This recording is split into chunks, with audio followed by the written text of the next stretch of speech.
nessa aula daremos uma introdução ao estudo do pensamento clássico. Iremos falar agora sobre uma segunda fase na filosofia grega, que é a dos sofistas.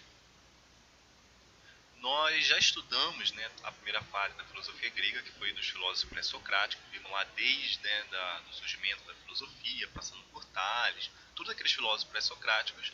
E agora nós vamos estudar um segundo momento da filosofia grega, que são os sofistas. Nós iremos trabalhar isso em uma aula, porque aqui os filósofos são bem mais específicos. Nós iremos abordar nessa aula dois filósofos que vão ser conhecidos como sofistas, para depois já introduzirmos o que nós chamamos dos filósofos do período clássico, que vai ser Sócrates, Platão e Aristóteles.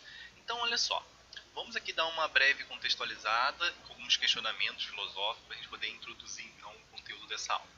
Então, olha só, a partir do século V a.C., a atenção dos filósofos gregos sobre o tema da physis, que é da natureza, da física, ou natureza, reduziu-se. Seu interesse principal passou a ser os seres humanos, especialmente as relações que estabelecem entre si, a vida política e social e com o mundo em geral, o conhecimento. O que acontece? Nós já vimos que os filósofos da natureza, os filósofos pré-socráticos, eles tinham como a preocupação primordial a questão do arqué, que seria aquele elemento. Eles deram diferentes respostas, trabalharam com a questão da mutabilidade, da imutabilidade, da transitoriedade das coisas ou da permanência das coisas. Só que vai surgir um segundo momento da filosofia grega, que vai ser os sofistas, onde esse centro de preocupação, que antes era a natureza, agora passa a ser o homem.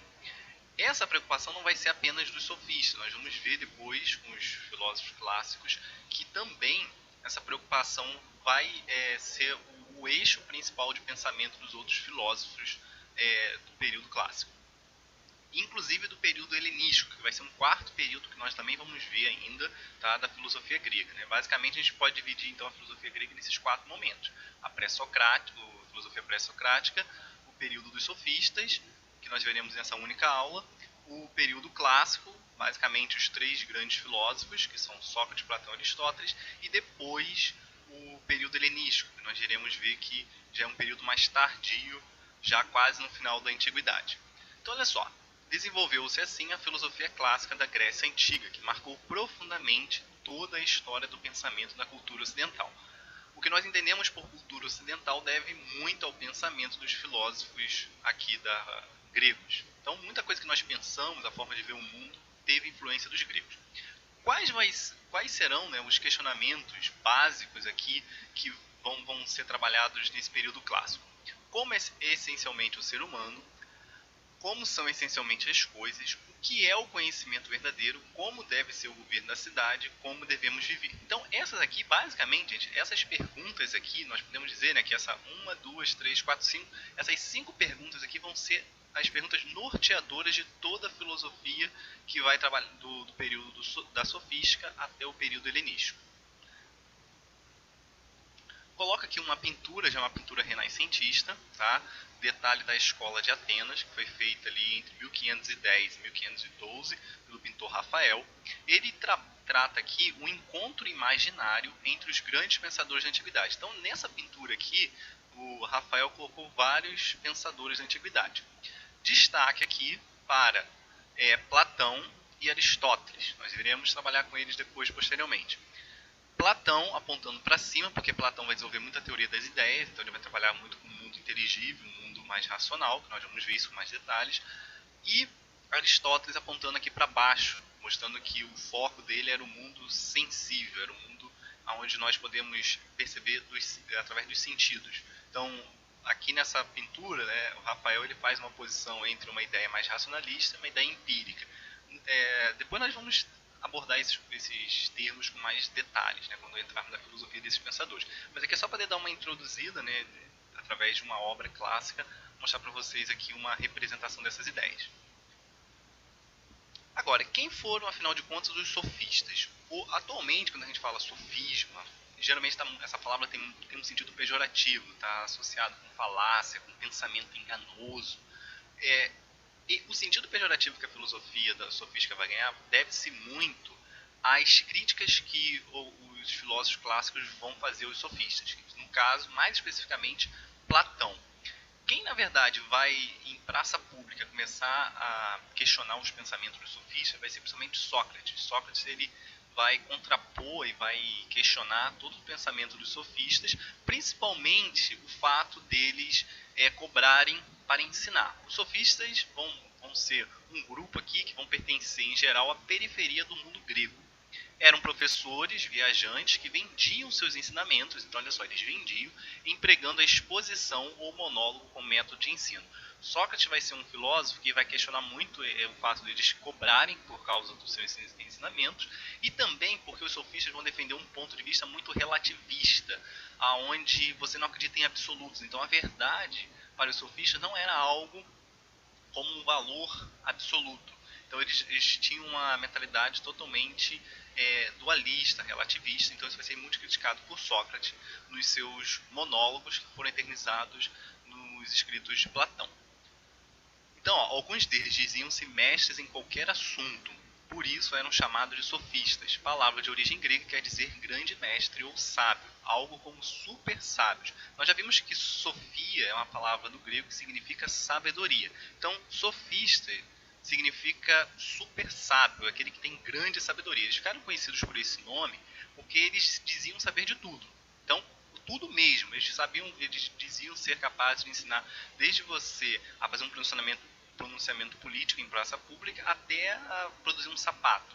E eles trabalhavam muito com a ideia da persuasão, algo que até hoje nós vemos quando ligamos a televisão, quando vemos um debate político, né, onde os políticos eles se colocam ali e tentam persuadir quem está ouvindo através de argumentos convincentes, ataca o oponente para tentar se mostrar melhor do que o seu oponente. E isso aqui, gente, já era muito trabalhado pelos sofistas, tá? Nós vamos ver aqui dois sofistas principais, que vai ser Protágoras e Gorgias, onde eles já falavam sobre isso, sobre a importância de você vencer um diálogo e vencer um debate através da persuasão. Então eles buscavam ensinar esses métodos, eles cobravam por isso, com a ideia de que você pudesse adquirir esse método de convencimento. Então, eles buscavam transmitir a seus discípulos todo um jogo de palavras, raciocínios e concepções úteis em um debate para driblar as teses dos adversários e convencer as pessoas através da eloquência e sagacidade mental.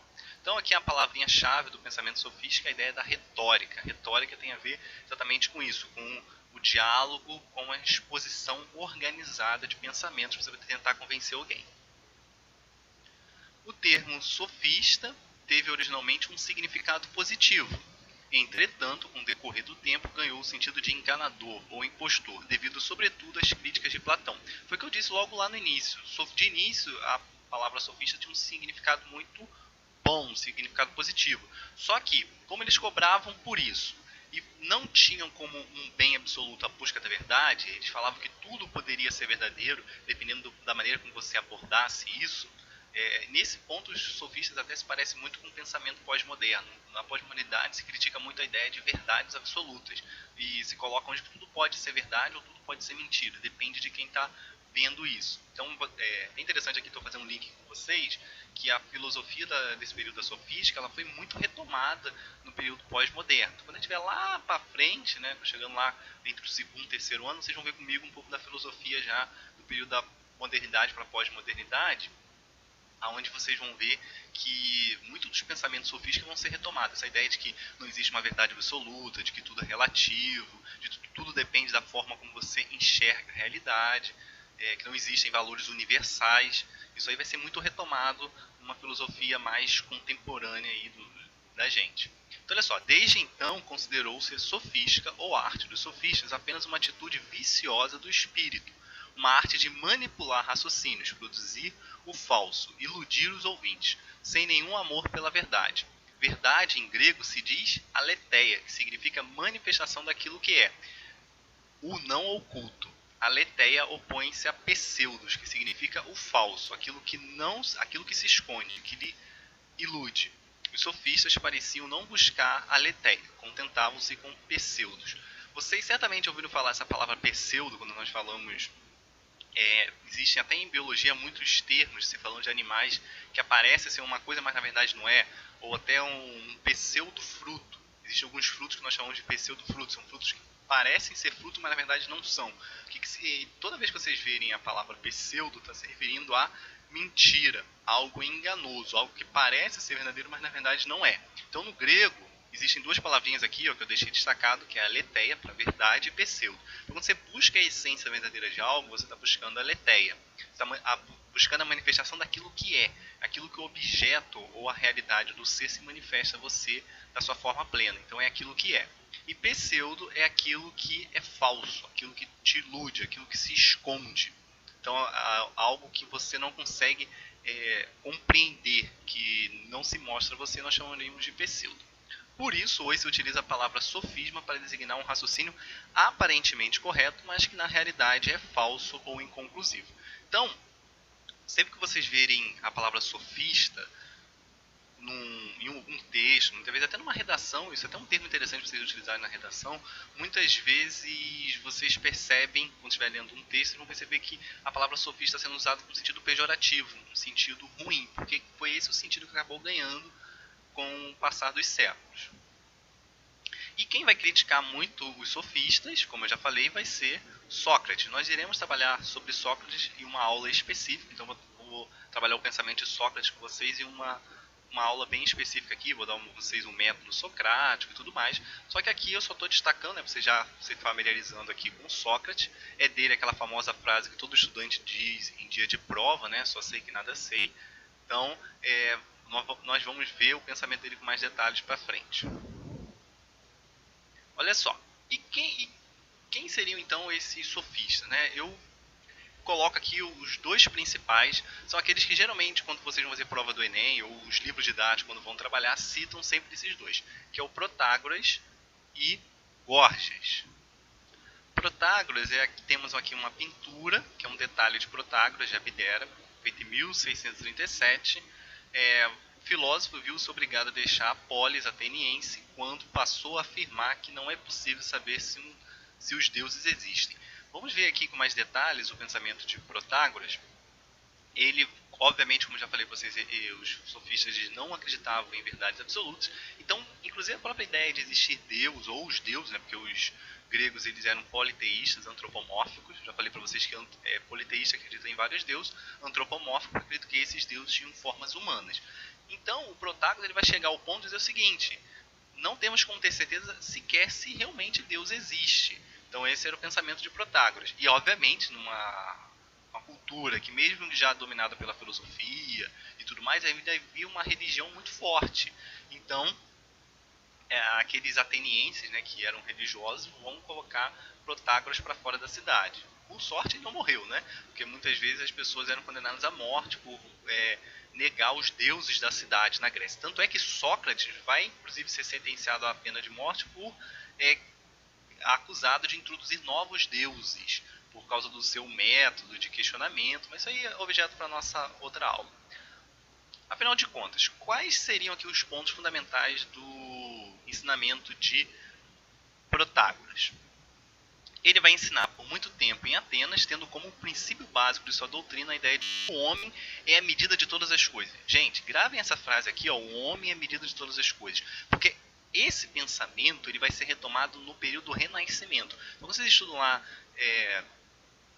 em História, o período do Renascentista, a ideia de que o homem, né, como centro, o homem como sendo medida de todas as coisas, mudando um paradigma heliocêntrico, né, para o geocêntrico, ou o teocêntrico para o antropocêntrico, né, o homem como centro, esse pensamento de Protágoras também vai ser retomado. Tá? Então, ó, Protágoras afirmava que o homem, que o mundo, melhor dizendo, é aquilo que a realidade é relativa a cada um, indivíduo, grupo social, cultura, ou seja, depende de suas disposições, concepções, modo de ser e de viver. Não se pode saber se há uma realidade absoluta. Então, não pensem vocês que a ideia de relatividade é algo assim pós-moderno, algo muito recente. A ideia de valores relativos, de que não existe um princípio universal, absoluto, verdadeiro, isso aqui, gente, já estava aqui, ó. Ali, enquanto a filosofia surge, já existia esse tipo de pensamento aqui percorrendo aqui na filosofia. Então, ó, a filosofia de Protágoras sofreu críticas em seu tempo por dar margem a um grande subjetivismo. Você já sabe, né, a diferença de objetivismo para subjetivismo. Objetivismo é a ideia de que você tem valores por si só, objetivos, e subjetivismo está aquilo tá no ser. Então, cada um tem uma percepção diferente sobre aquilo. Tá? Então, quando eu digo, por exemplo, sentimentos são subjetivos, significa que cada pessoa consegue sentir algo de uma maneira diferente. Então, depende da pessoa, que está sentindo aquilo. Quando eu digo que algo é objetivo, é que algo está intrínseco, verdadeiro naquilo ali que é posto. Então, ó, tal coisa será verdadeira se para mim parecer verdadeira, mas falsa se para outro, né, que eu veja como falso. Então, isso aqui é a ideia subjetiva. Então, algo pode ser verdadeiro para você, mas para mim pode se aparentar como falso. Então, os sofistas defendiam isso. Assim, qualquer tese poderia ser encarada como falsa e verdadeira ao mesmo tempo, dependendo da ótica de cada um. Então, dependendo da forma como você olha a situação, que poderia ser verdadeiro ou falso. Então, obviamente, esse pensamento aqui incomodou muito os atenienses, tá?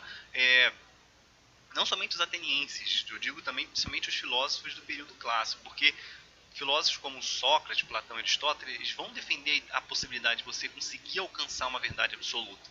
Então, eles vão criticar, assim, gente, eles vão bater mesmo de pau aqui no pensamento dos sofistas, tá? Então, um dos diálogos que nós vamos trabalhar, por exemplo, na República de Platão, nós vamos ver como que Platão, assim, escracha literalmente os sofistas, dizendo que eles, só faltava dizer que eles não valem nada, que são, né, nesse sentido, porque eles usam, o Platão usa um linguajar muito pesado para poder bater em cima do pensamento sofista. Então aqui agora o último sofista para a gente poder fechar nossa aula é o Górgias. Tá? Ele vai ser um dos grandes oradores da Grécia. Ele afirmava que um bom orador é capaz de convencer qualquer pessoa sobre qualquer coisa. Foi aquilo que eu falei, eles se propunham a defender qualquer ideia que quisessem, tá? E através disso o poder da persuasão. Então Górgias afirmava aqui 3 pontos principais. Ó. O ser não existe. Se existisse, não poderia ser conhecido. Mesmo que fosse conhecido, não poderia ser comunicado a ninguém. Então, olha só. Desse modo, aprofundando o subjetivismo relativista de Protágoras, Górgias aqui vai atingir um ceticismo absoluto. A gente pode dizer que Górgias ele vai mais além do que o pensamento de Protágoras, porque Protágoras falava da relatividade, de que algo pode ser verdadeiro ou não, só que Górgias vai mais além, ele defende a impossibilidade absoluta de você conhecer se algo realmente pode ser verdadeiro ou falso para qualquer pessoa. Tá? Então é o que nós chamamos aqui de um total ceticismo. Então o pensamento de Górgias vê aqui uma total impossibilidade de você ter algum conhecimento realmente sobre algo. Tá? Então basicamente a gente fecha aqui o conteúdo, né, do período da sofística. Tá? Nós vimos aí então as bases do pensamento dos sofistas, vimos aqui os 2 principais pensadores.